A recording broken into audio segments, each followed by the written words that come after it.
नमस्कार मित्रों, स्वागत है एक बार फिर से आपका अपने चैनल जेवी डिवोशनल।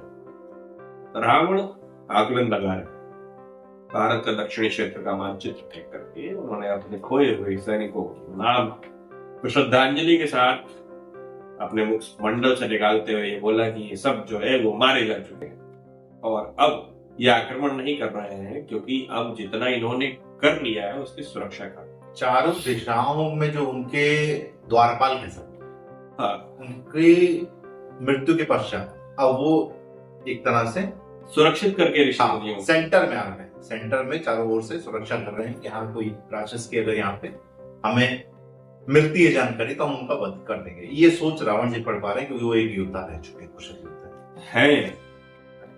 रावण भी एक कुशल योद्धा है, फिलहाल तो हमारे जमाने में रह चुके हैं तो यहाँ पे हैं। कैसे? तो जटायु जी को बड़ा अफसोस हुआ ये जान करके कि उनके परम मित्र दशरथ जी अब नहीं रहे, उनका निधन हो चुका है। वो अपनी बीती बातों को याद कर रहे थे कि वो दुर्घटना याद कर रहे थे कि जब उनसे उनके मित्र का वियोग हो। देखते हैं वो दुर्घटना क्या बताते हैं, किस प्रकार से बताते हैं। ये जानने के लिए चले पड़ेगा एपिसोड में। शुरू करते हैं एपिसोड 149 पार्ट 2।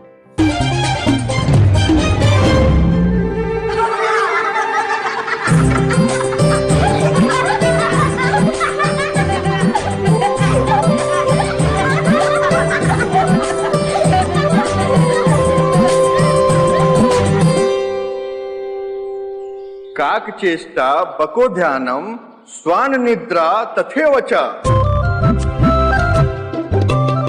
अल्पहारी गृह त्यागी विद्यार्थी पंचतव च। अर्थात हमें कोई भी नई विद्या प्राप्त करने के लिए बगुले की भांति ध्यारत होना चाहिए और असफल होने के पश्चात भी बार बार प्रयास करना चाहिए। दामुल इधर आओ।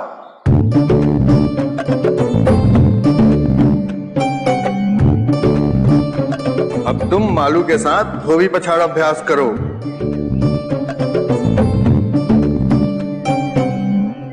बालकों, तुम सब धोबी पछाड़ दांव का अभ्यास करो, तब तक मैं पेट पूजा का अभ्यास कर लेता हूं।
लंकेश सोचते हैं कि उन्होंने मुझे मूर्ख बनाया। दिल्ली व्याघ्र के सामने बहुत छोटी है, पर जब वो वृक्ष पर चढ़ जाती है तो व्याघ्र भी उस तक पहुंच नहीं सकता।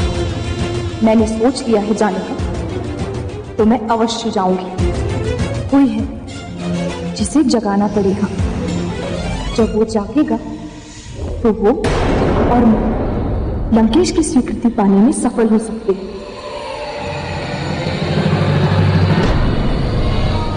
मैं जानता हूँ कि आप क्या करने वाली हैं।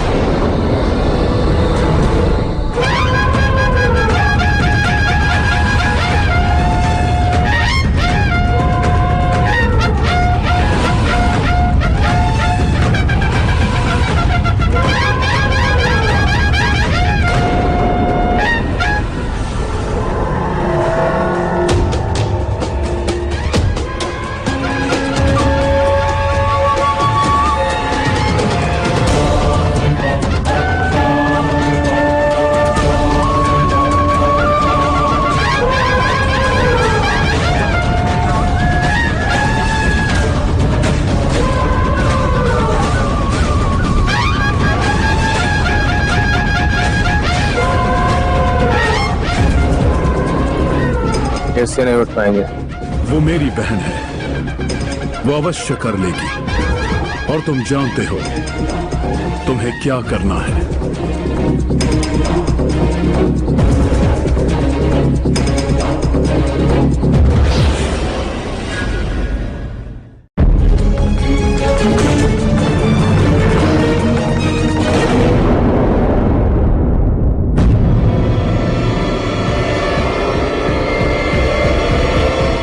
मेरे जीवन का कोई अर्थ नहीं।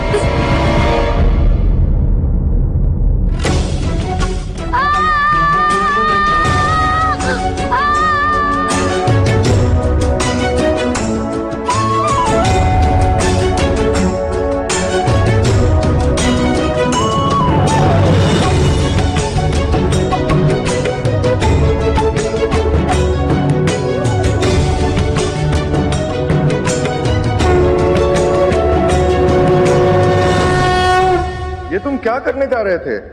यदि तुम्हें कुछ हो जाता तो? तुमने मुझे क्यों बचा? मेरे जीवन का अब कोई उद्देश्य नहीं, मुझे मर जाने दो।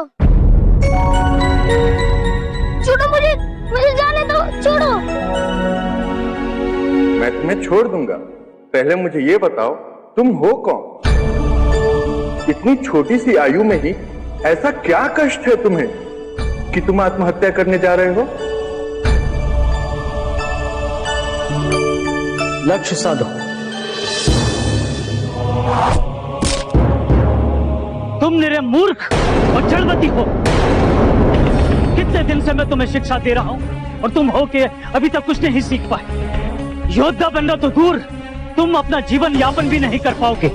अपने माता पिता पर बोझ तो हो ही, इस धरती पर भी बोझ हो।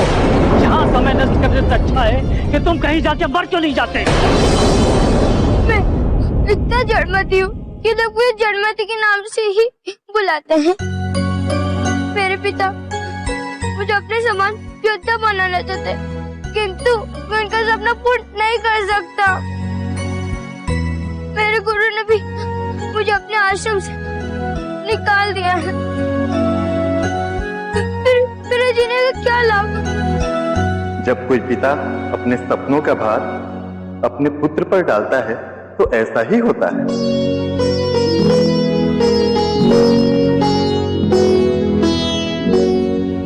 तुम्हारी समस्या तो बहुत गंभीर है, किंतु कोई बात नहीं। चलो मेरे साथ, पहले भोजन करेंगे, उसके उपरांत तुम्हारी समस्या का समाधान सोचेंगे।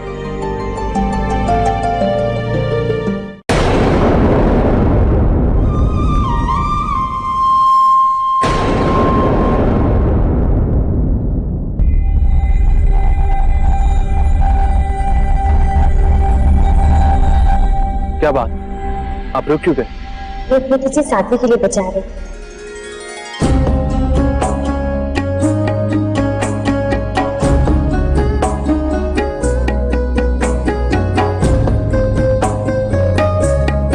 ये मेरे बड़े भाई संपाति के लिए।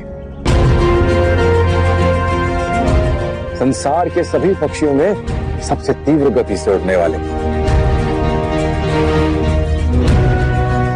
किंतु वो अब उड़ नहीं सकते।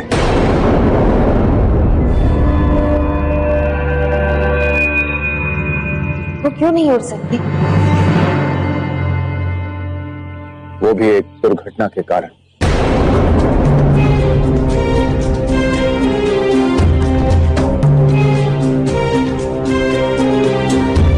मेरे पास अनेक कथाएं हैं सुनाने के लिए, कब तक सुनेंगे आप? उब नहीं गए? कदापि नहीं। जो प्रसंग हृदय से निकले वो दूसरों के हृदय तक पहुंचते हैं। सुनाए।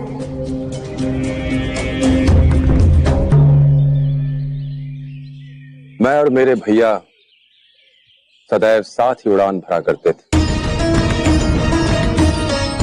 और हम दोनों में हमेशा ये प्रतिस्पर्धा रहती थी कि कौन अधिक ऊंचाई तक उड़ सकता। एक दिन भैया ने कटाक्ष में मुझसे कहा कि तुम मुझसे अधिक ऊंचाई तक नहीं उड़ सकते। ये बात मुझे अच्छी नहीं लगी और फिर मैं उड़ता चला गया ऊपर और ऊपर।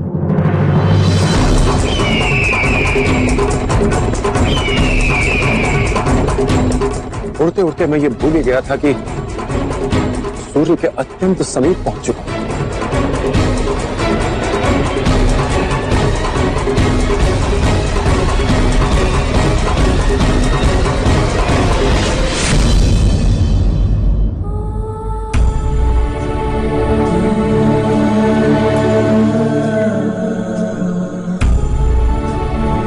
मेरे पंख जलने ही वाले थे तो भैया संपाति मुझसे लिपट गए। सूर्य के ताप से मेरी रक्षा करने में उनके दोनों पंख जल गए।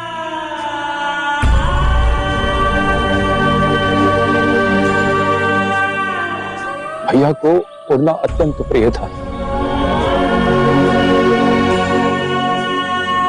और उनके पंख जले, उसके बाद वो कभी ना उड़ सके। इतना बड़ा त्याग किया उन्होंने मेरे लिए। उस दुर्घटना के बाद मैंने एक निर्णय लिया कि अब से मैं सदैव अपने भाई संपाति के समीप ही रहूंगा।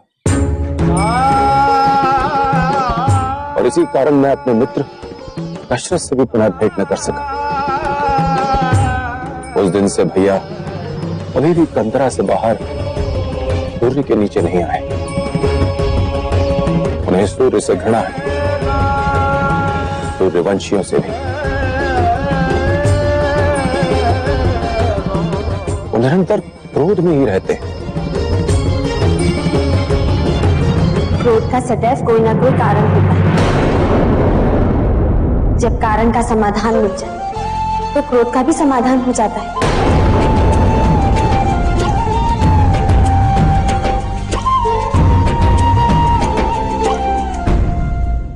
कुंभकर्ण को जगाने की तैयारी कर रही है बुआ, ऐसा लगा, क्योंकि हाथी चिंगाड़े शेर दहाड़े बाजे मृदंग तब जाकर के कहीं उठते हैं हमारे कुंभकर्ण। और मेघनाथ को इशारा हो गया कि तुम्हें पता है क्या करना चाहिए, हमें नहीं पता है मेघनाथ क्या करना। जटायु जी जिस प्रकार से बार बार दुर्घटना का नाम ले रहे थे, एक ही दुर्घटना में उनकी दोनों चीजें स्पष्ट हो गई कि क्यों वो दशरथ जी से नहीं मिल पा रहे हैं और क्यों वो इस प्रकार से भूखे नहीं। जब उन्होंने ये कहा कि ये भी एक दुर्घटना में हो गया, मुझे वो डायलॉग याद आ गया, ये रात भी उसी के साथ चल रही है। मुझे लगा कि ये दुर्घटना का भी जवाब नहीं मिल रहा है। दो दुर्घटनाओं का एक ही साथ निराकरण हो गया है। फिलहाल एपिसोड बड़े अच्छे तरीके से बीत रहे हैं और एक गुरु को किस प्रकार से ज्ञान देना चाहिए वो हम जानेंगे शायद बजरंगबली से। बजरंगबली ने जिस प्रकार से डाइवर्ट किया है, हाँ डाइवर्ट किया है, तो ये समस्या भी तुम्हारी कोई नहीं रहे, कोरिलेट करता है आज के समय में। जिस प्रकार से उन्होंने कहा कि एक पिता के सपने जब बच्चों के कंधों पे जबरदस्ती बोझ बन जाते हैं तो ये समस्या। एक चीज हम लोगों ने देखी कि किस तरीके से लोगों ने कहा यार समस्या तो आपकी हो, तुम मेरा लेकिन एक काम पहले खाना खाते तब समझ खाना है, फिर आपकी समस्या का निवारण होगा। तो चलिए फिलहाल इस एपिसोड को मित्र करना होगा यहीं समाप्त। शीघ्र ही मिलेंगे नए के साथ। जाने से पहले चैनल को सब्सक्राइब करना ना भूलें और लाइक शेयर सब्सक्राइब। तब तक के लिए राधे।